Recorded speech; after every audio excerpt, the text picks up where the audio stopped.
Well, it seems like all hell is breaking loose. The Ukrainians just launched a missile attack against the Kursk nuclear power plant. We'll get an update on that. Meanwhile, Americans scrambling right now to get out of Lebanon. According to reports, they feel abandoned by the Biden administration as the U.S. is bracing for a wider war in Israel. Meanwhile, Iran just warned the United States a short time ago to stay out of this fight. Iran also telling the United States the restraints are off. Israel, meanwhile, for its part, is readying their response to Iran. And we're hearing reports this morning that Israeli IDF soldiers are being slaughtered in southern Lebanon. In that attack, is that attack on Lebanon backfiring right now? Let's make sense of all of this with Colonel Douglas Macgregor. He's the CEO of Our Country, Our Choice. A lot happening right now. Colonel, good to see you. First, you can take any one of these topics, but I think we need to start with what's happening in Lebanon and Americans trying to get out as we speak. Thousands of Americans trapped there. Yeah. Well, I think, first of all, making sense out of any of this is a tall order, because the worse the situations get in these areas, the less coherence and the less rationality seems to play into all of this. The Ukrainians launched these missiles ostensibly as an act of desperation. You know, on the one hand, they don't care about Russian lives, and frankly, they don't care about the health of Europe. You destroy and potentially damage a nuclear power plant that has implications for a large region, a large part of the world. So it's a very dumb idea. But I think it is desperation. Now, the good news is the Russians report no radiation leaks. And others in the region who are monitoring it say they don't detect any radiation leaks. So that's good news. Second part is they say they've got it under control. They've secured it. The interesting part is that so many MLRS and ATACMS weapon systems, Army Tactical Missile System, rocket artillery, have been taken under fire and destroyed over the last several days by Iskander missiles. And those missiles are hypersonic. They carry a 1,500 to 1,800 pound warhead. They're very, very precise. That the whole region of eastern Ukraine has gone silent when it comes to these missiles. So I don't know what the missiles are, and it would be interesting to find out. I don't know if these are Shadows that were provided by the British or the French version called the Scout. Perhaps that's what hit the power plant. But it's very obvious that Ukraine is losing and losing badly. The whole front is collapsing. The Russians are advancing deliberately because, of course, they have to be alert to mines and booby traps and things that may lie in their path. Large numbers of Ukrainian soldiers are surrendering.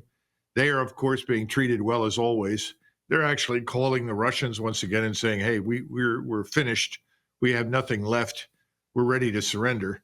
So that part is good news. But what's really upsetting about this act of desperation is that it's designed, I am afraid, to do to us in Ukraine what Netanyahu is doing to us in the Middle East, and that is to drag in the United States and its allies into the war. Now, nothing bad happened per se, at least as far as we know from the Russian side. But I think we're going to see more of this in the near future. We're going to see it both in Ukraine and in Russia. And what has to happen right now in Ukraine is the president needs to shut down this regime. It's dangerous. This is a careless, irresponsible action that does not represent us, is not consistent with our views as a nation and as a people. That needs to be made clear to these people in Ukraine. And I think it's time to just shut them down, say, we've had it with you. We're no longer going to support you. We're pulling out, because we don't want something like this to happen in the future and succeed.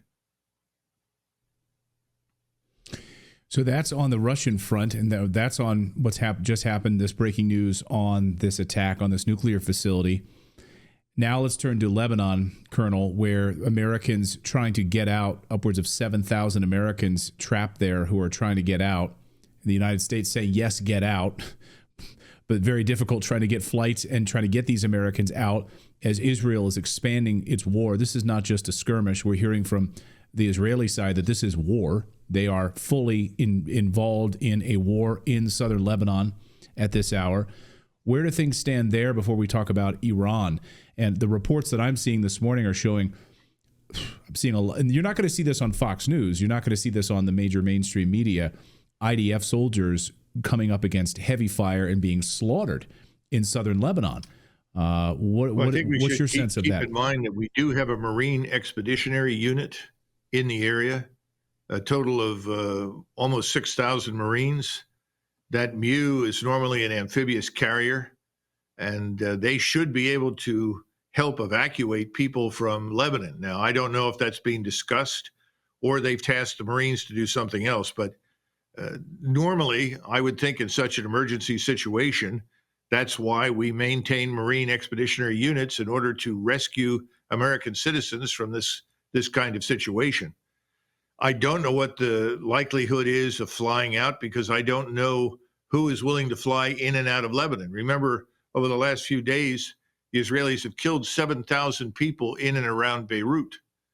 Not all of these people were associated, obviously, with Hezbollah. But that makes it very difficult for commercial airlines to fly in and pick people up. But it's a bad situation, and I don't know why we waited this long, because I think it's been pretty clear for some time now that Mr. Netanyahu was going to attack southern Lebanon. Now, as far as progress on the ground, we've got a huge problem right now, Clayton, with battle damage assessment of what actually is destroyed when explosives are used, when munitions are used, and also the casualty problem, because the Israelis have never told the truth about their losses. We've never had a clear picture of what's happened in Gaza. You have essentially a blackout for news of any kind about what happens on the front in Israel itself. They regard this as a national security matter. Fine. But the problem is when we say heavy losses, and I've been hearing the same thing from my sources, that in fact, when the special operations units went in first on the ground to try and quote unquote clear the way, they were unable to make very much progress. And in fact, many of them were severely wounded or killed. And then the troops that followed after them were subjected to the same kind of ambush tactics that the Israelis saw probably back in '82, only these may be actually worse depending upon the weapon systems they're using. But someone said to me, and this is now a day old, that 149 casualties had been taken by the Israelis. That may be true, and it may be now that it's up over 200. Have no idea. We know that the Israeli defense minister actually spoke to reporters who were asking about the ostensibly high number of Israeli casualties on the way into Lebanon. And he defended it by saying, no war in our history is as justified as this war that we're fighting now. And high losses are a cost of fighting this just war.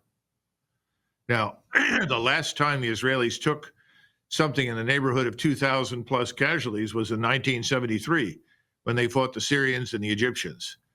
I don't know what they're sustaining, but I suspect that if they haven't reached 2,000, they will shortly. And then you've got to also understand that Mr. Netanyahu has treated anyone who is not with him as a potential adversary. I know from some of the reports that I've seen that Russian bases were bombed by the Israeli Air Force in Syria. In Syria, if you're a missile depot was struck, yes, by the Israelis in Syria. Yeah, and if you're trying to minimize the numbers of people who are against you, that's not a good way to do business. And so Putin has essentially sent a message to Netanyahu, get out of Lebanon. And the other group that we haven't even mentioned, of course, are the Turks, because 1 million people have already fled Lebanon. And guess where they go? They flee to Turkey. And the Turks already have 3-4 million refugees living in their country as a result of the Syrian war. Now they're going to get more from Lebanon, and the foreign minister said that's unacceptable to us. And I'm getting the impression that the Turks are nearing the point where they're prepared to intervene militarily if the IDF will not end its operations in Lebanon. I see no evidence that the Israelis are going to do anything unless they are compelled to do so by an opponent. That's on the Lebanon side. We haven't even touched on Iran yet, the other part of this massive question. The Iranians, as I mentioned at the top, now telling the United States, stay out of this, and also that we are removing the restraints. The gloves are off, essentially. They don't want war, they're telling the United States, but the restraints are off, the gloves are off. What will the Israeli response be to Iran? And what do you think the Iranian response will be to Israel at this stage? And where does the United States fit into all of this? Well, first, let's look at the Israeli position right now. They have not yet responded, which is interesting. I say it's interesting because if the Iranian strike was as light and essentially strategically irrelevant as the Israelis claim, I'm surprised they haven't already launched some sort of retribution strike. Now, I don't have, again, the battle damage assessment. I'm not privileged. I don't get to go in and look at the satellite photography. I'm told that the strike that Iran launched of about 180 missiles, some of which were hypersonic, actually damaged airfields and aircraft. Now, there were some reports about having destroyed or damaged F-35s. I have no way of knowing that. There were also claims that they'd hit F-16s. But the fact that the Israelis haven't responded very quickly, especially with their Air Force, does suggest that the Iranians must have had some impact in that area, because the Israelis are almost entirely dependent on the Air Force. In fact, that's one of the reasons the Iranians have made it very clear they know where the aircraft are and they're going to target them, because without air support, close air support for the Israeli army on the ground, they're probably not going to get very far in Lebanon. And the Israelis know that. Now, what is Iran's response? Iran is simply saying, that's it. We've had it. The Iranians have been listening, as everybody in the Middle East has been listening, to Vladimir Putin and secondarily President Xi. And their counsel has been repeatedly, don't act rashly, exercise restraint. Don't give any reason for someone to go to war against you. And they've listened to this, and they've now concluded that this restraint hasn't worked. I'm sure you must have seen the reports that we, apparently through our representatives on the ground over there, told Hezbollah that we were ready for a negotiated ceasefire with Hezbollah. And that was one of the reasons that meeting was held. And of course, that meeting was identified, found, and targeted by our capabilities. Without our active participation, without our intelligence, surveillance, reconnaissance capabilities, our electronic capabilities, the Israelis could not carry off something on the scale that you saw in Beirut recently against Hezbollah. So everybody knows that. I mean, it's not a secret. It may be a secret to the American people that we're that involved, but everybody else in the region knows it, and so does President Putin. And I think they've said now, that's it. We're not going to exercise any more restraint. And we have the capability to deliver punishing strikes. I've seen estimates that at least for 4 or 5 days, Iran could launch 100 missiles an hour against Israel. Now, I don't know if they'll do that, but that's a potential. We also know that the Israelis know, or the Iranians know, where the Israelis will go. They are very suspicious of Cyprus, and that's why Erdogan has made comments about Cyprus. Don't try to use it as a launch pad against Hezbollah. If you do that, we'll become involved. We don't want Israeli aircraft in Cyprus. So I think that's one. There's another one, though, and that's Azerbaijan. People don't hear much about Azerbaijan in public, but Azerbaijan has been providing oil to the Israelis through Turkey. And Erdogan has allowed this oil to move without interruption into Israel. That could end very soon because the Turkish population is furious and wants it stopped. And I think the Azeri Turks, whatever their dislikes may be of Iran, are probably equally sensitive to this. But the Azerbaijanis, remember, were supported in their last war with Armenia by the Israelis. The Israelis actually helped the Azeris with unmanned aircraft, in other words, drones, to kill Armenians.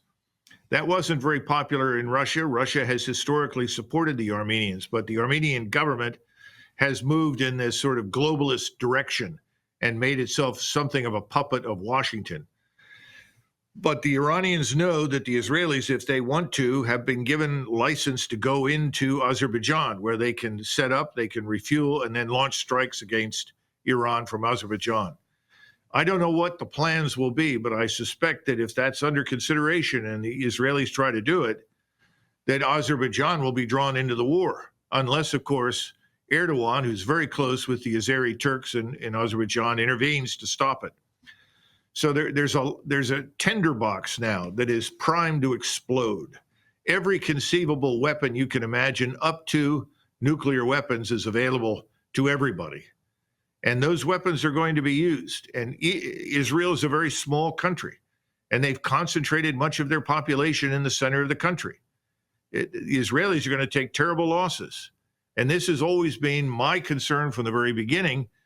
And there's been a tendency to treat everyone in the region, Arabs, Turks, Persians, with contempt, as though they're some sort of backwater. There's no human capital. There's no sophistication. There's no technology. Well, that is wrong.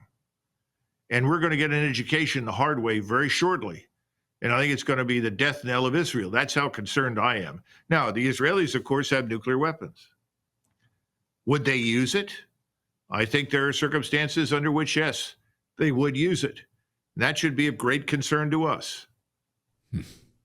With 10,000 American forces sitting there in that region, if they decide that there's an existential threat to their existence, launching nuclear weapons against Iran, against Syria or other targets, that should be of great concern to the United States. It's a good thing, though, that we've got great leadership in the White House with Kamala Harris, and I feel very good about the leadership that they're going to be able to navigate through this tinderbox right now. Final word, Colonel. Yeah. Well, in a sane world, the President of the United States would intervene and essentially pull the plug on Kyiv completely. Say, that's it. You've had your shot. This is unacceptable. We're pulling out, which would end the Ukrainian-Russian conflict, frankly. And secondly, he would immediately turn to Netanyahu and say, you've got 48 hours to put together a negotiating strategy to end this conflict. And we'll help you, we'll assist you. But if you fail to do that, if you insist on this course where you're trying to continue the expulsion or killing of the population in Gaza, where you're going to continue harassing, brutalizing the population on the West Bank with the goal of ultimately throwing them out, if you're going to continue with this invasion in Lebanon with the goal of destroying not just Hezbollah, but bringing Lebanon as a country to heal or leave it in ruins, if you are going to continue to strike targets in Syria, Iraq, and then ultimately Iran, then we will leave you and you will be on your own. But you see, that would be a president who had a clear, unambiguous picture of our true national interests. We have no interest in a war with Russia. We have no national interest in a war with Iran, or for that matter, anybody else in the Middle East. We should be interested in the opposite. But both Zelensky and Netanyahu are interested in dragging us into their conflicts. It needs to stop. You want more of that, and you can read the message and the mission over at Our Country, Our Choice. Go to ourcountryourchoice.com. The Colonel is the CEO of ourcountryourchoice.com, and watch his mission video over there, Operation Focus, focusing on America, putting America's security first. It's high time people pay attention to that. Colonel, great to see you as always. Thank you so much for your time. Thanks, Clayton. Appreciate it.